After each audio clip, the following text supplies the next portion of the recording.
خواهي فمي فكيف تتقون إن كفرتم يوما يجعل الولدان الشيبا. چۆن خۆتان دەپارێزن لە سزای خوا لە سزای ڕۆژی قیامەت لە کاتێکا ئێوە بێباوەڕ و کافر بن دوور لە خوا بن. ڕۆژی قیامەت ئەو ڕۆژەیە مناڵ تێیدا سەری سپی ئەبێ، مناڵ سەری سپی ئەبێت، مناڵی بچووک کاتێکە قیامەت دێ سەری کامل سپی ئەبێ. ئەوە هاتنی قیامەتە. چیت بۆ قیامەت ئامادە کردووە؟ هەی بەدبەختی نەکبەت بەس بڵێ بەهەشتیم، هەی گومڕاو سەر لە شێواو.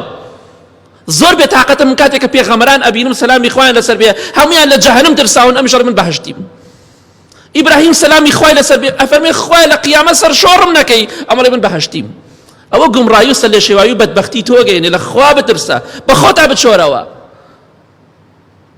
بۆ قیامەت خۆت ئەوە ئامادە مەکە، ئەوە ئامادە بی دڵنیا بەخوا لوو تەشکێنێت. قیامەت ئەوەندە گەورە بێت، ئەوەندە سەخت بێ، بەس هاتنی قیامەت ئەوەندە سەخت بێ، ئەبێ قیامەت خۆی چەندێ ناخۆش و ناڕەحەت بێ ئەگەر خوا ڕەحمە لێ نەکات.